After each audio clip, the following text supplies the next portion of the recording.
나무 아래 내려놓은 짐. 오늘 밤 이야기는 부처님께서 길에서 만난 한 나그네의 이야기입니다. 어느 더운 날 부처님께서는 제자들과 함께 숲길을 걷고 계셨습니다. 그때 먼지 나는 길 위로 큰 짐을 잔뜩 이고 진 장정 한 사람이 비틀비틀 걸어오고 있었습니다. 그의 이름은 아난다도 유명한 제자도 아니었습니다. 그저 평범한 장사꾼이었습니다. 등에는 커다란 자루, 손에는 꾸러미 2개, 얼굴에는 피곤이 가득했습니다. 그는 길가에 앉아 숨을 몰아쉬며 중얼거렸습니다. 왜 이렇게 사는 게 버거울까? 놓을 수 있으면 좋을 텐데. 부처님께서는 그의 곁에 천천히 다가가 앉으셨습니다. 장사꾼은 처음에는 누가 옆에 온 줄도 모르고 그저 땅만 바라보고 있었습니다. 잠시 뒤 부처님께서 조용히 말씀하셨습니다. 그 짐을 잠시 내려놓지 않겠느냐? 장사꾼이 부처님을 보고 놀라며 말했습니다. 내려놓으면 다시 매야 하잖아요. 길은 아직 멉니다. 부처님께서 부드럽게 웃으시며 말씀하셨습니다. 그래, 다시 메고 가야 하겠지. 그러나 쉬지 않고 메고 가면 중간에 쓰러질 것이다. 쓰러지면 짐도 그대도 아무도 목적지에 닿지 못한다. 장사꾼은 잠시 망설이다가 등의 자루를 풀어 바닥에 내려놓았습니다. 어깨가 가벼워지자 그제야 숨이 깊이 들어갔습니다. 이렇게 가벼울 수가 있나? 그가 웃으며 말하자 부처님께서 물으셨습니다. 방금 짐을 내려놓았을 때 길을 포기했느냐? 아니요. 잠깐 쉬는 거죠. 마음의 걱정도 이와 같다. 하루 종일 놓으면 안 된다. 멈추면 뒤처진다. 이렇게 움켜쥐고 있으면 그 무게가 그대를 짓누른다. 잠시 내려놓는다고 해서 인생을 포기하는 것이 아니다. 쉬는 동안 숨이 돌아오고 생각이 맑아지고 다시 들 힘이 생긴다. 그렇게 다시 짐을 멜지 어떤 짐은 두고 갈지 그때 더욱 바르게 볼 수 있다. 장사꾼은 조용히 고개를 끄덕였습니다. 하지만 저는 두렵습니다. 멈추는 순간 남들보다 뒤처질까 봐요. 부처님께서 말씀하셨습니다. 달리는 말도 숨을 고르지 않으면 쓰러진다. 쉼없이 달리는 마음은 언젠가 그대를 버리고 주저앉을 것이다. 그대여, 하루의 어느 한순간만이라도 짐을 내려놓고 숨을 천천히 들이쉬고 내쉬어라. 그 시간을 부끄러워하지 말라. 그것은 게으름이 아니라 더 멀리 가기 위한 지혜다. 잠시 쉬었던 장사꾼은 다시 짐을 메었습니다. 짐의 무게는 같았지만 표정은 전과 달랐습니다. 이 짐을 영원히 쥐고 있을 필요는 없겠구나. 내가 선택할 수 있는 것도 있겠지. 그는 그렇게 생각하며 조금 더 가벼운 걸음으로 길을 걸었습니다.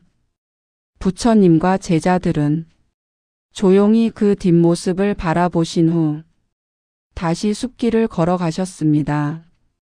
이제 잠자리에 드시기 전에 오늘 하루 마음에 올려놓으신 짐을 잠시 바닥에 내려놓고 바라보시기 바랍니다. 다시 메고 갈 것은 내일 다시 고르셔도 됩니다. 지금 이 순간만은 어깨를 비우시고 숨을 천천히 들이쉬고 내쉬시기 바랍니다. 그것으로 오늘은 충분합니다. 조용한 종소리.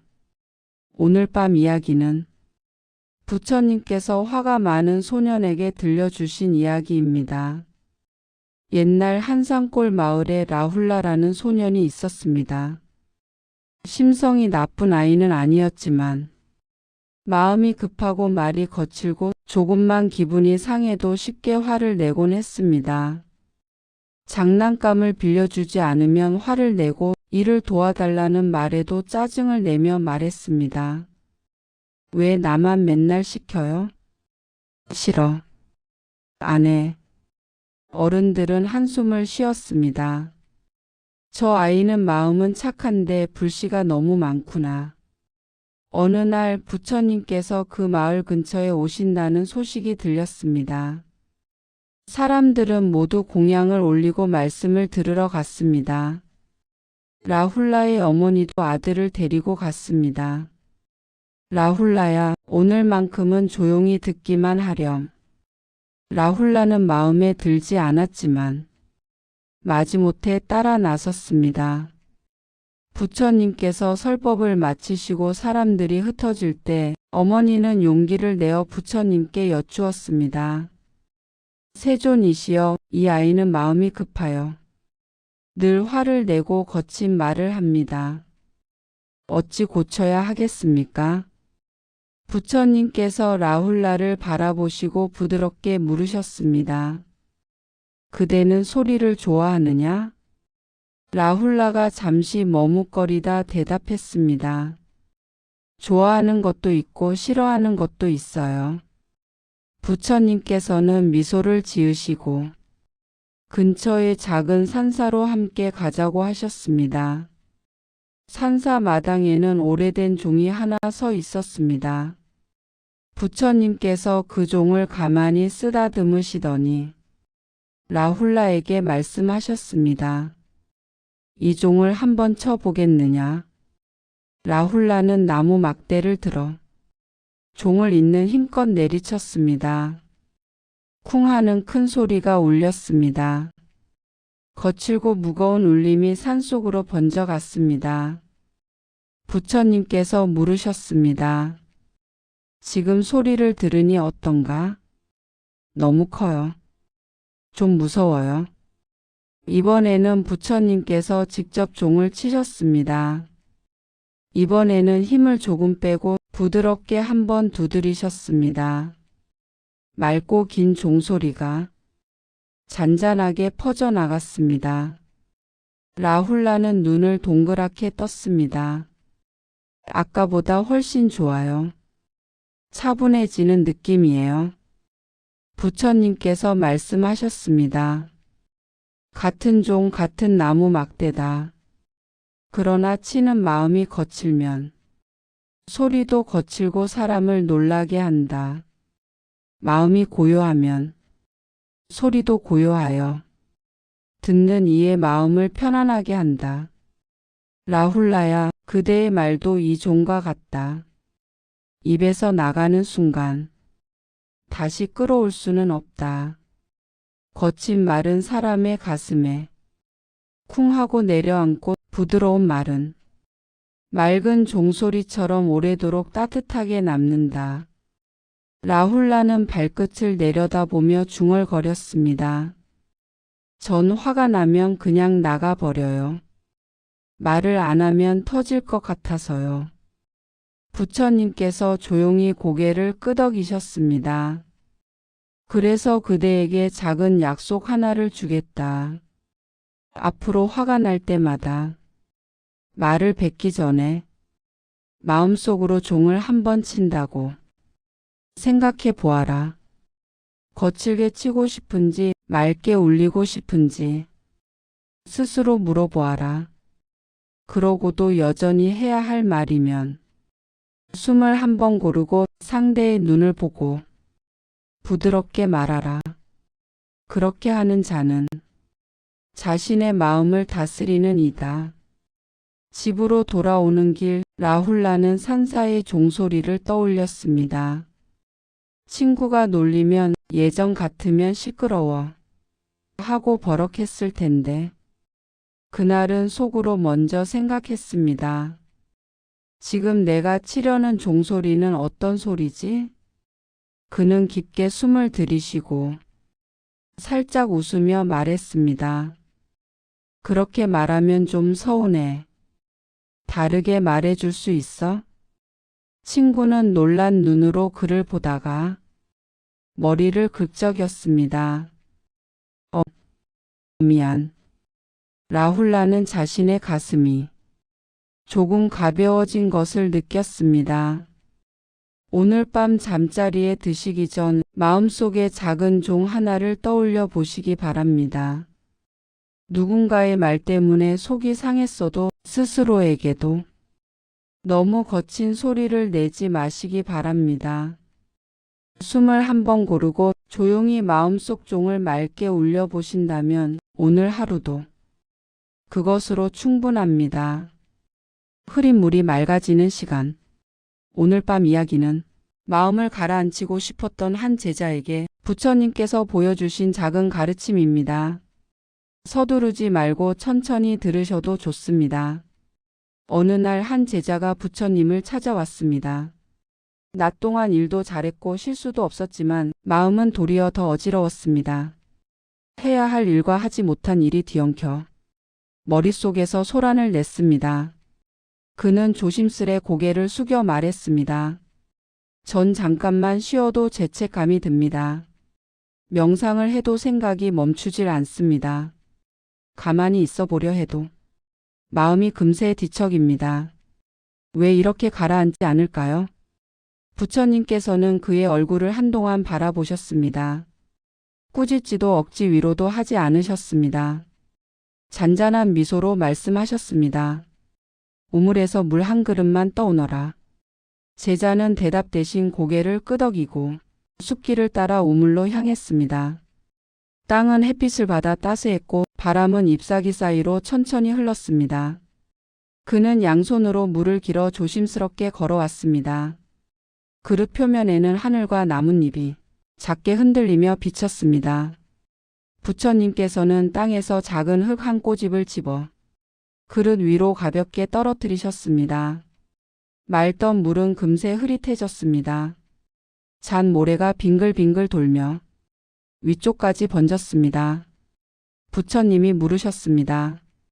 이 물을 맑게 하려면 어떻게 하겠느냐? 제자는 조금 급한 목소리로 답했습니다. 적고 불어내고 다시 떠오면 되지 않을까요? 찌꺼기를 걷어내면 금방 맑아질 것 같습니다.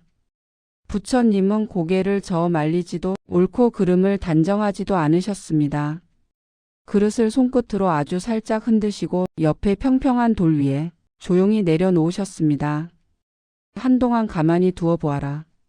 바람이 그릇 가장자리를 스쳐 지나가고 숲의 작은 소리들이 멀고 가볍게 들려왔습니다. 우리는 무언가를 해야만 마음이 나아질 것 같지만 때로는 하지 않음이 해야 할 일의 전부일 때가 있습니다. 잠시 뒤 떠있던 흙알갱이들이 서서히 바닥으로 가라앉기 시작했습니다. 위쪽 물빛이 먼저 투명해졌고 그 아래가 뒤따랐습니다. 제자는 숨을 죽이고 그 변화를 지켜보았습니다. 조금 전에 혼탁함이 사라지는 동안 그의 어깨에서도 힘이 빠졌습니다. 부처님이 조용히 물으셨습니다. 방금 무엇을 더했느냐?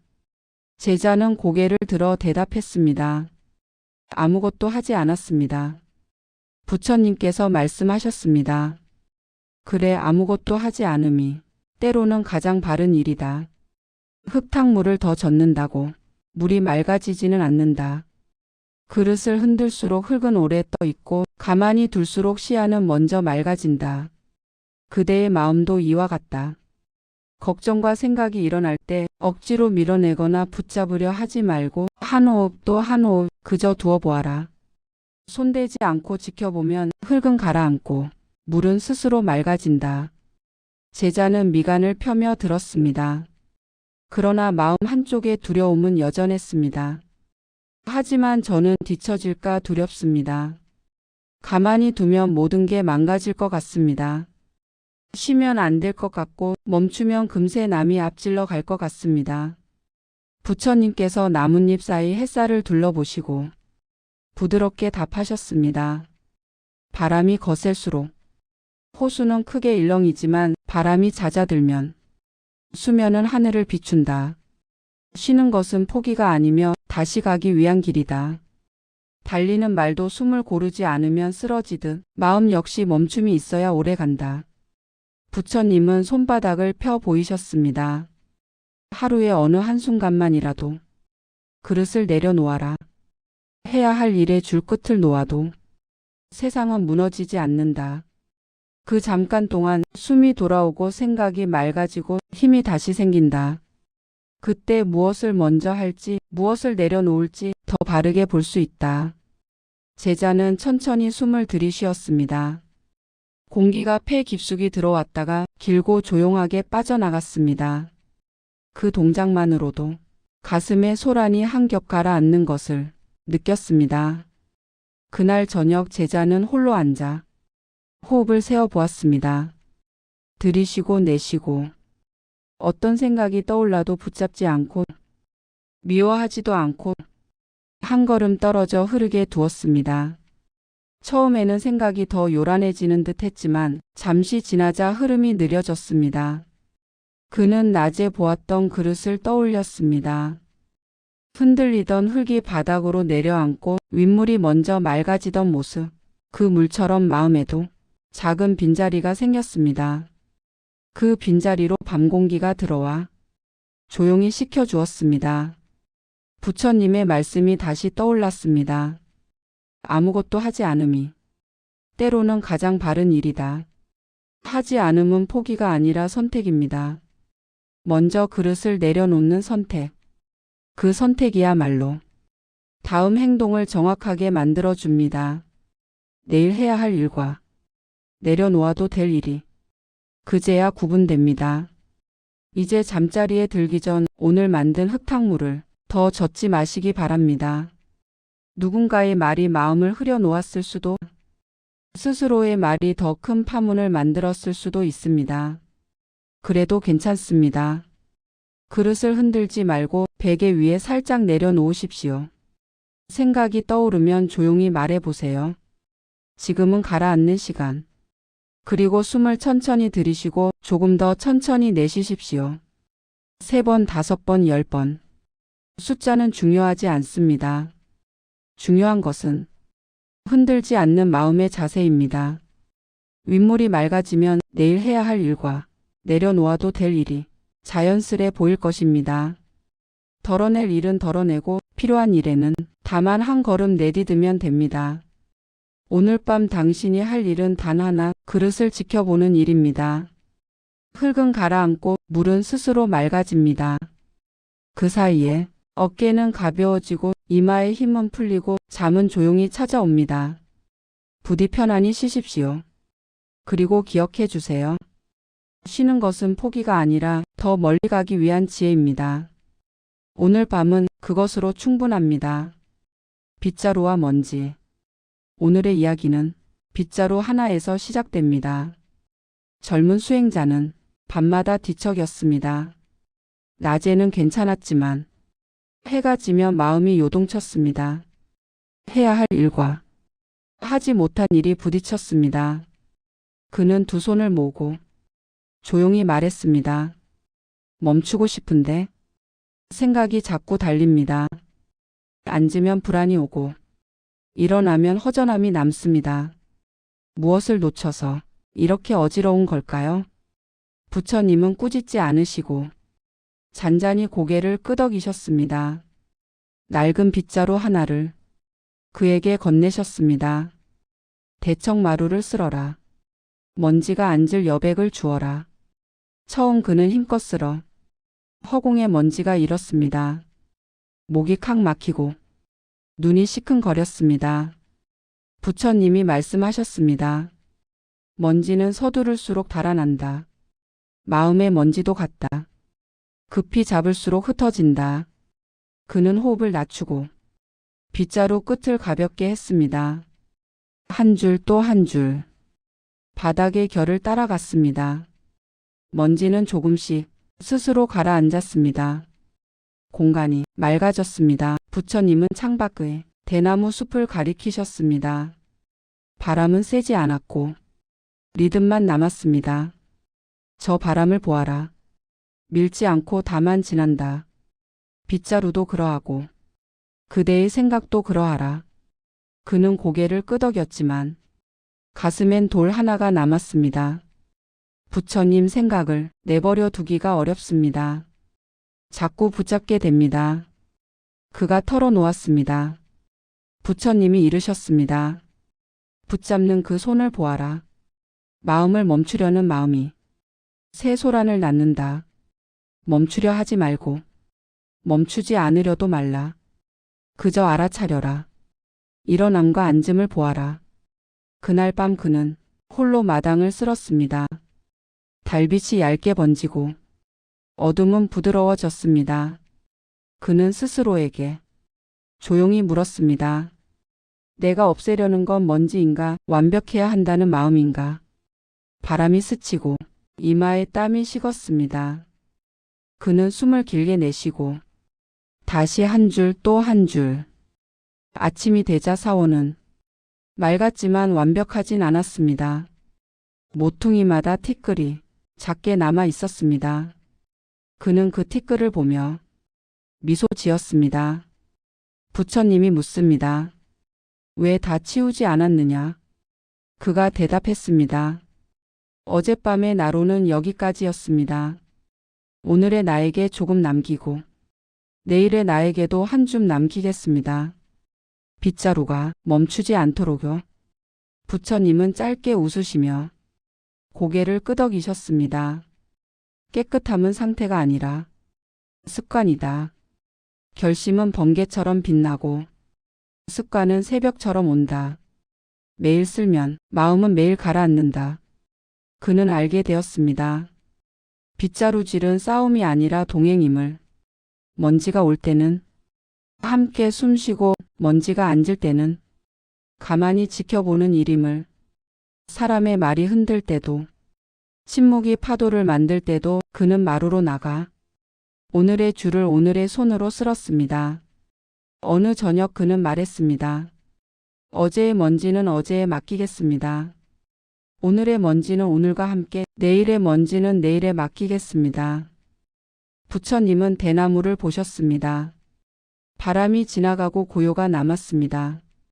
그래 마음은 쓸수록 가벼워지되 완전히 비울 필요는 없다. 비워진 자리엔 호흡과 자비가 들어온다. 그 자비는 먼지를 붙잡지 않는다. 잠들기 전 그는 빗자루를 살짝 기대어 두었습니다. 먼지야 오늘도 고맙다. 내가 서두르면 내가 일고 내가 멈추면 내가 앉는다. 미워하지 않으면 우리 둘 다 조용해진다. 달빛은 말이 없었고 마루는 충분히 밝았습니다. 먼지는 아직 있었고 그의 마음은 이미 가벼웠습니다. 혹시 오늘 밤 그의 마음이 다시 흔들리면 그는 창문을 열어 새벽 공기를 들였습니다. 숫자를 세며 숨을 들이쉬고 숫자를 세며 숨을 내보냈습니다. 하나, 둘, 셋, 넷, 다섯. 머릿속 소리는 낮게 깔리고 가슴에 돌은 모서리를 잃었습니다. 그는 깨달았습니다. 명상은 거창한 기술이 아니라 작은 반복이라는 것을. 문은 살며시 닫고 말은 낮게 하고 발끝부터 쉬게 하는 것. 그 사소한 반복들이 마음의 빗자루가 되어 오늘의 생각기를 하루 분량만큼 쓸어준다는 것을. 그래서 그는 다짐했습니다. 큰 깨달음이 아니어도 된다. 오늘 할 만큼만 오늘 해내자. 한 줄만이라도 정성껏 쓸자. 그 다짐이 밤마다 그를 다시 일으켰고 아침마다 그를 다시 앉혔습니다. 그리고 그는 알았습니다. 마음을 돌보는 일은 어제를 고치는 일이 아니라 오늘을 쓰다듬는 일임을. 그것이면 충분하다는 것을. 다음 날 아침 비가 그치고 햇빛이 번졌습니다. 마루 끝에 고인 물이 하늘을 얕게 비췄습니다. 아이 하나가 뛰어와 젖은 발로 자국을 남겼습니다. 그는 순간 움찔했지만 빗자루를 더 꽉 잡지 않았습니다. 천천히 발자국이 말라가는 속도를 보았습니다. 급히 문지르면 더 넓게 번지는 것을 어제 배운 마음으로 그냥 지나가게 두었습니다. 부처님이 물으셨습니다. 오늘 무엇이 가장 무거웠느냐? 그는 답했습니다. 빗자루가 아니라 서둘러 끝내려는 제 마음이었습니다. 그 마음이 놓이자 빗자루는 가벼웠습니다. 부처님은 말없이 작은 고개 끄덕임으로 답하셨습니다. 그는 알았습니다.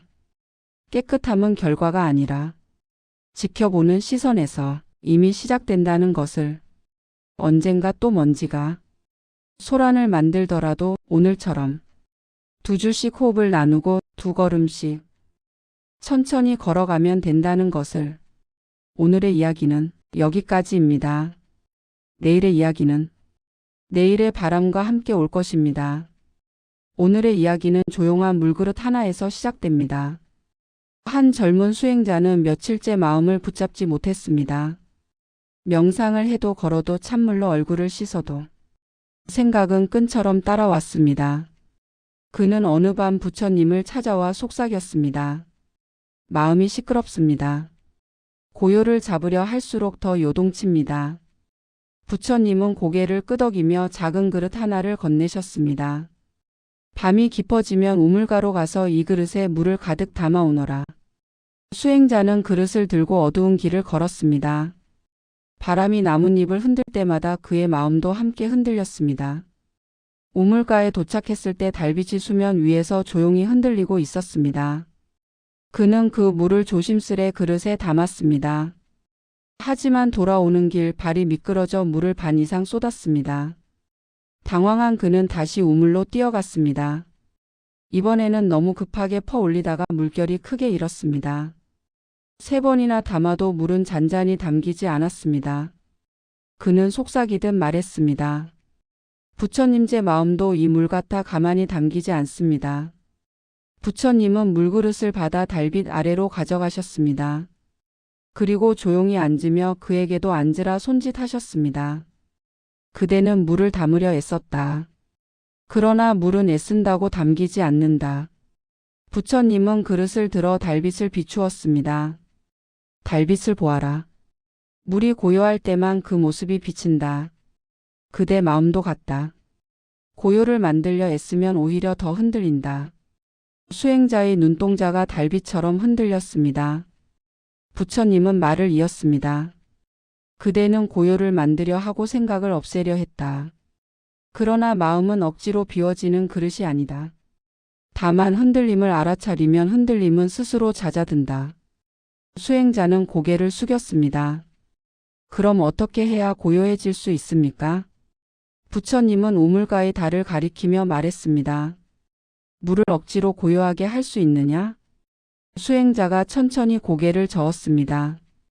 그러면 마음도 억지로 고요하게 할 수 없다. 그저 그대가 움직이지 않으면 물은 저절로 잔잔해진다. 그대가 마음을 흔들지 않으면 생각도 저절로 가라앉는다. 그 말은 달빛처럼 조용하지만 가슴 깊숙이 스며들었습니다. 수행자는 부처님의 손에서 물그릇을 다시 받아 들었습니다. 그는 한참 동안 아무 말 없이 그릇 속의 달을 바라보았습니다. 바람이 지나가며 물결은 살짝 흔들렸지만 바람이 그치자 달빛은 다시 자리 잡았습니다. 그는 조용히 말했습니다. 흔들려도 괜찮군요. 가만히 두면 다시 고요해지니까요. 부처님은 부드럽게 웃으셨습니다. 그래. 흔들림은 잘못이 아니다. 억지로 멈추려 하지 말고 억지로 고요하려 하지 말라. 흔들리는 줄 알고 잠잠해지는 줄 알면 그것이 곧 지혜다. 수행자의 마음은 조금 더 부드러워졌습니다. 그는 사원으로 돌아오는 길에 물그릇을 조심스레 품었습니다. 달빛은 여전히 조용히 그 안에서 웃고 있었습니다. 생각은 여전히 있었지만 그는 더 이상 싸우지 않았습니다. 그저 알아차리고 지나가게 두었습니다. 부처님은 마지막으로 짧게 말씀하셨습니다. 마음의 고요는 찾아가는 길이 아니라 멈춰 기다리는 자리에서 온다. 그날 밤 수행자는 오랜만에 부드러운 잠에 들었습니다. 바람이 스쳐도 그의 마음은 다시 천천히 물그릇처럼 잔잔해졌습니다. 오늘의 이야기는 여기까지입니다. 당신의 밤도 이 물그릇처럼 조용히 가라앉기를 바랍니다. 내일의 고요는 내일의 달빛과 함께 올 것입니다. 독화살의 비유. 오늘의 이야기는 한 사내가 스승을 찾아온 날부터 시작됩니다. 그는 마음속에 수많은 의문을 품고 있었습니다. 삶의 시작은 어디인가? 죽음 뒤에는 무엇이 있는가? 우주의 끝은 어디까지인가? 그는 답을 찾지 못한 채 점점 더 불안해지고 있었습니다. 그날 그는 결심하듯 부처님을 찾아와 물었습니다. 세상은 어디서 시작됐습니까? 죽은 뒤에는 무엇이 있습니까? 영혼은 어디로 갑니까? 부처님은 그의 얼굴을 잠시 바라보았습니다. 그는 답을 기다리며 숨을 삼켰습니다. 부처님은 조용히 입을 열었습니다. 사람이 독화살을 맞았다고 생각해 보아라. 그 사내는 눈을 깜빡였습니다. 뜻밖의 말이었기 때문입니다. 부처님은 계속 말씀하셨습니다. 그 사람은 누가 쐈는가, 어떤 나무로 만든 화살인가, 독은 어디서 왔는가 하고 묻기 시작한다. 그리고 그 모든 답을 듣기 전까지는 화살을 빼지 않겠다고 고집한다. 그렇다면 그 사람의 운명은 어떻게 되겠느냐? 사내는 천천히 고개를 들었습니다. 결국 죽게 되겠지요. 부처님은 고요하게 고개를 끄덕였습니다. 그래, 화살을 맞은 순간 가장 급한 일은 무엇이냐? 사내는 조용히 대답했습니다. 화살을 먼저 빼야 합니다. 부처님은 부드러운 미소로 말을 이었습니다. 그대의 질문들은 모두 그 독화살의 바깥에 있는 것들이다. 세상에 어디서 왔는지, 죽음 뒤에 무엇이 있는지, 우주의 끝이 어디인지. 그 모든 것을 알기 전에 먼저 해야 할 일은 하나이다. 지금 그대의 마음에 꽂힌 고통의 화살을 빼는 일이다. 바람이 나뭇잎을 흔들며 지나갔습니다. 사내의 숨도 그 바람처럼 잔잔해졌습니다. 부처님은 이어 말했습니다. 고통의 원인을 보고 마음의 독을 알아차리고 그 독을 없애는 길을 배우는 것이 먼저다. 그 길을 걷다 보면 다른 질문들은 스스로 의미를 잃거나 혹은 자연히 이해될 것이다. 사내는 한참 동안 아무 말도 하지 못했습니다. 마치 오랫동안 흐려져 있던 거울이 조금씩 맑아지는 느낌이었습니다. 그는 떨리는 목소리로 말했습니다. 제가 지금 붙잡고 있던 건 독화살의 나무결이었군요. 부처님은 고요한 눈빛으로 그를 바라보았습니다. 그래, 나무결을 보는 동안 독은 몸속으로 더 깊이 퍼진다. 고통을 줄이고 마음을 다스리고 지금 이 순간을 바르게 사는 것. 그것이 먼저이다. 사내는 천천히 숨을 들이쉬었습니다. 그리고 조금 더 깊이 내쉬었습니다. 그동안 그는 온 세상을 알고 싶어 했습니다. 그러나 정작 자기 마음의 고통은 외면하고 있었습니다. 부처님은 마지막으로 짧게 말씀하셨습니다. 화살을 먼저 뽑아라. 그러면 그대의 길이 조금씩 보일 것이다. 사내는 고개를 숙여 절했습니다. 그의 마음속 혼란은 여전히 완전히 사라지지는 않았습니다. 하지만 더 이상 그 혼란과 싸우지 않아도 된다는 것을 알게 되었습니다. 그는 부처님을 떠나며 스스로에게 말했습니다. 먼저 나에게 꽂힌 화살부터 빼자. 그날 밤 사내의 마음에는 작은 숨결 같은 평온이 자리 잡았습니다. 모든 것을 이해한 것은 아니었지만 더는 모든 것을 이해하려 애쓰지 않아도 된다는 것을 깨달았기 때문이었습니다. 오늘의 이야기는 여기까지입니다.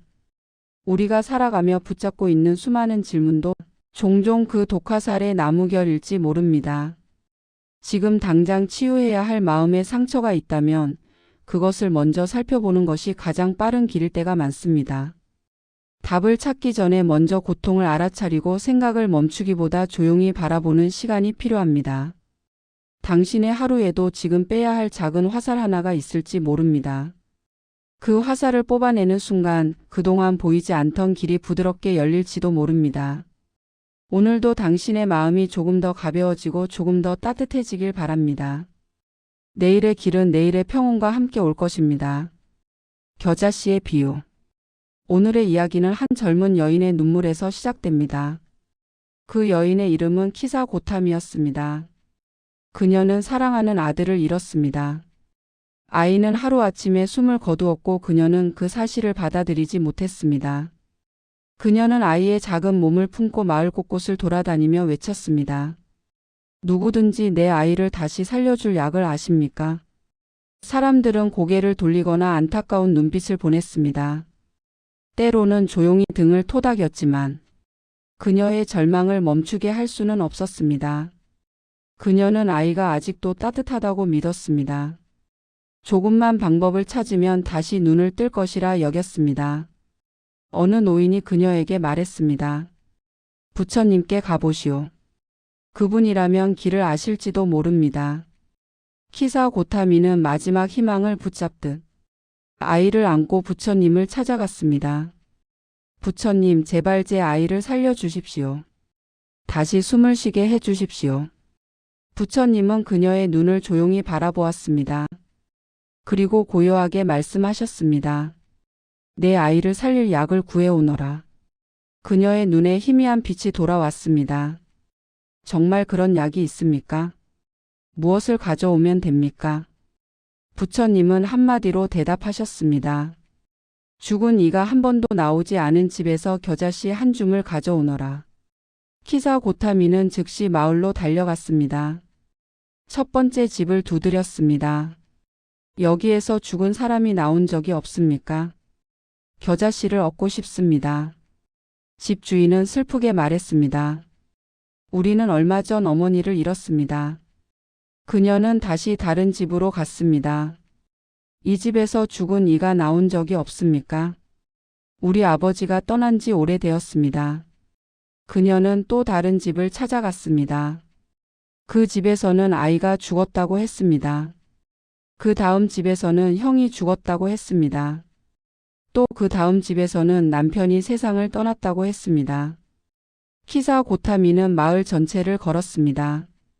그녀는 수백 개의 문을 두드렸습니다. 그러나 단 한 집도 죽은 사람이 나온 적 없다고 말하는 집은 없었습니다. 그녀는 해가 져갈 무렵 작은 길가에 조용히 앉았습니다. 그리고 아이를 품에 꼭 안았습니다. 그녀는 낮 동안 들었던 모든 말들을 떠올렸습니다. 모든 집마다 누군가의 이별이 있었고 모든 사람에게 각자의 눈물이 있었습니다. 그제야 그녀의 눈물은 조금씩 흐르기 시작했습니다. 죽지 않는 집은 없었구나. 부드러운 바람이 스쳐 지나갔습니다. 그녀는 아이를 품에 안고 한참을 울었습니다. 더 이상 되돌릴 수 없다는 사실이 그제서야 천천히 가슴에 스며들었습니다. 다음 날 그녀는 조용히 사원으로 돌아왔습니다. 부처님 앞에 무릎을 꿇었습니다. 부처님, 저는 겨자씨를 구하지 못했습니다. 죽음에서 벗어난 집은 없었습니다. 부처님은 고요하게 말씀하셨습니다. 그대는 이제 보았느냐? 죽음은 어느 한 사람에게만 오는 것이 아니고 삶은 어느 누구에게도 영원히 머물지 않는다. 키사 고타미의 어깨가 천천히 떨렸습니다. 그러나 그 떨림에는 어제의 절망이 아니라 이해가 스며들기 시작하는 움직임이 담겨 있었습니다. 부처님은 이어 말했습니다. 그대의 슬픔은 깊다. 그러나 같은 슬픔을 겪은 이들이 세상에 가득하다. 그 사실을 아는 순간 그대의 마음도 조금씩 노연한다. 그녀는 아이의 몸을 조심스럽게 내려놓았습니다. 그리고 처음으로 조용히 숨을 들이쉬었습니다. 삶과 죽음은 누구의 힘으로도 막을 수 없지만 그 사실을 이해하게 되는 순간 고통의 결이 조금씩 풀린다는 것을 느꼈습니다. 부처님은 마지막으로 말씀하셨습니다. 슬픔을 보아라. 그러면 슬픔은 그대를 삼키지 못한다. 그날 밤 키사 고타미의 마음에는 작은 등불 하나가 켜진 듯 했습니다. 어둠이 완전히 사라진 것은 아니었지만 이제 그 어둠 속에서도 길을 찾을 수 있었습니다. 오늘의 이야기는 여기까지입니다. 우리 모두의 집에도 기쁨과 슬픔이 함께 머무르고 있습니다. 세상에 죽음이 없는 집이 없다는 사실을 알면 슬픔의 무게도 조금은 가벼워집니다. 당신의 마음에도 오늘 작은 등불 하나가 켜지기를 바랍니다. 내일의 평온은 내일의 새벽과 함께 올 것입니다. 오늘의 이야기는 두 젊은 제자의 장난에서 시작됩니다. 두 제자는 부처님의 지혜를 시험해 보고 싶었습니다. 그분이 정말 모든 것을 알고 계신지 직접 확인해 보고 싶었던 것입니다. 그들은 서로 얼굴을 마주 보며 속삭였습니다. 부처님께 불가능한 질문을 해보자. 맞아, 절대로 맞힐 수 없는 질문을. 그들이 생각해낸 장난은 이러했습니다. 한 제자가 작은 새 한 마리를 손바닥에 감싸 쥡니다. 그리고 말했습니다. 내가 묻겠다. 부처님께 이 새가 살아있는지 죽어있는지 물어보면 과연 뭐라고 하실까? 다른 제자가 웃으며 대답했습니다. 부처님께서 살았다고 하시면 내가 손을 꽉 쥐어 죽여버리면 되고, 죽었다고 하시면 그냥 새를 하늘로 날리면 되지. 두 사람은 이 장난이 부처님을 곤란하게 만들 것이라고 확신했습니다. 그들은 사원으로 향했습니다. 부처님은 고요한 나무 그늘 아래 앉아 계셨습니다. 참선하던 이들이 주변을 둘러싸고 있었고, 바람은 잔잔하게 불고 있었습니다. 두 제자는 다가가 절을 올렸습니다. 그리고 새를 쥔 제자가 물었습니다. 부처님, 제 손 안에 작은 새가 있습니다. 이 새는 살아 있습니까? 죽어 있습니까? 주변이 고요해졌습니다. 함께 있던 사람들도 이 질문에 숨을 삼켰습니다. 부처님은 그 손을 바라보지 않았습니다. 그저 새를 쥔 청년의 얼굴을 고요하게 바라보며 말씀하셨습니다. 그 새의 생사는 그대의 손에 달려 있다. 두 제자의 표정이 한순간 굳어졌습니다. 장난이 무너져 내리는 소리가 하늘에 퍼지는 듯 했습니다. 부처님은 다시 천천히 말씀하셨습니다. 생명은 그대가 어떻게 대하느냐에 따라 살기도 하고 죽기도 한다. 그리고 그 선택의 책임은 언제나 그대에게 있다. 청년은 천천히 손을 폈습니다. 손바닥 안에서 작은 새가 겁에 질린 눈으로 그를 바라보고 있었습니다. 그는 떨리는 손으로 그 새를 하늘로 날려보냈습니다. 새는 바람을 타고 멀리 푸른 하늘 속으로 사라졌습니다. 그제야 청년은 손바닥이 얼마나 차갑게 식어 있는지 깨달았습니다. 부처님은 마지막으로 말했습니다. 사람의 말도 마음도 행동도 그대의 손끝에서 태어난다. 그대가 어떤 마음으로 쥐느냐에 따라 세상은 살아나기도 하고 스스로를 다치게 하기도 한다. 두 제자는 부처님의 눈빛에서 책망도 비웃음도 보지 못했습니다. 오직 맑고 조용한 깨달음만이 그들을 향해 흐르고 있었습니다. 그날 이후 그들은 더 이상 장난으로 부처님의 지혜를 시험하려 하지 않았습니다. 대신 그들은 자신들의 말과 행동이 어떤 생명을 살리고 어떤 마음을 다치게 할 수 있는지 조금씩 돌아보기 시작했습니다. 오늘의 이야기는 여기까지입니다. 우리가 손에 쥐고 있는 작은 말 한마디, 작은 행동 하나도 누군가의 하루를 살릴 수도 아프게 할 수도 있습니다. 당신의 오늘이 한 생명을 가볍게 살려주는 따뜻한 손바닥이 되기를 바랍니다. 내일의 지혜는 내일의 조용한 마음과 함께 올 것입니다. 앙굴리마라 이야기. 앙굴리마라의 길. 오늘의 이야기는 한 무시무시한 도둑의 이름에서 시작됩니다. 사람들은 그를 볼 필요도 없이 이름만 들어도 몸을 떨었습니다. 그의 이름은 앙굴리마라였습니다. 길 위에 시체가 남아 있으면 사람들은 중얼거렸습니다. 또 앙굴리마라가 지나갔구나. 그는 사람들의 손가락을 잘라 목걸이처럼 꿰어 걸고 다녔습니다. 그 잔혹한 목걸이는 공포의 상징이 되었고 마을은 더욱 고요해졌습니다. 누구도 혼자 숲길을 걷지 못했고 해가 지면 문을 굳게 걸어 잠갔습니다. 아이들은 밤마다 불을 끄지 못하고 울었습니다. 엄마, 앙굴리마라가 오면 어떡해요? 그러나 앙굴리마라는 태생부터 악인이 아니었습니다. 그는 총명한 청년이었으며 글도 잘 읽었고 스승에게 인정받던 제자였습니다. 어머니에게도 다정했고 친구들과도 잘 지냈습니다. 그러나 세상은 언제나 질투를 숨긴 채 흐르고 있었습니다. 어느 날 질투 많은 사람들이 그의 스승에게 말했습니다. 저 청년은 장차 스승님을 넘어설 것입니다. 지금 꺾지 않으면 위협이 될 것입니다. 그 말은 서서히 스승의 마음을 더럽혔습니다. 스승은 이유 없이 그를 멀리했고 차갑게 대했습니다. 앙굴리마라는 이해하지 못했습니다. 무엇이 잘못된 건지 알 수 없었습니다. 억울함은 분노가 되었고 분노는 칼날이 되었습니다. 어느 날 스승은 그에게 말했습니다. 너의 용기를 증명하고 싶으냐? 그렇다면 사람들의 손가락을 모아와라. 100개를 모으면 너는 누구보다 위대한 제자가 될 것이다. 그 말은 상처 입은 그의 마음에 독처럼 스며들었습니다. 그는 인정받고 싶은 갈증을 이기지 못했습니다. 그날 이후 그는 밤마다 숲길을 배회했습니다. 나그네를 붙잡고 손가락을 자르고 하나씩 목에 걸었습니다. 목걸이는 점점 무거워졌고 그의 마음도 함께 어두워졌습니다. 사람들은 길에서 서로를 믿지 못했습니다. 사냥꾼은 숲을 두려워했고 상인들은 먼 길을 포기했습니다. 마을 사람들은 분노했습니다. 저 도둑을 당장 잡아야 한다. 그러나 누구도 그를 막을 수 없었습니다. 어느 날 사람들은 부처님께 달려와 울부짖었습니다. 부처님, 앙굴리마라를 막아 주십시오. 또 누군가 죽기 전에 어떻게든 해 주십시오. 부처님은 그들의 절규를 조용히 듣고 말했습니다. 그에게는 아직 배우지 못한 길이 있다. 나는 그 길을 보여주러 가겠다. 사람들은 말렸습니다. 그는 누구든 가리지 않습니다. 부처님마저 위험합니다. 그러나 부처님은 숲길로 걸어갔습니다. 멀리서 앙굴리마라는 한 사람이 걸어오는 것을 보았습니다. 목에는 손가락이 엮여 있었고 칼은 이미 그의 손에 들려 있었습니다. 그는 중얼거렸습니다. 잘 됐다. 오늘도 한 사람 더. 그는 칼을 들고 외쳤습니다. 거기 멈춰라. 당장 멈춰라. 그러나 부처님은 평온하게 계속 걸어갔습니다.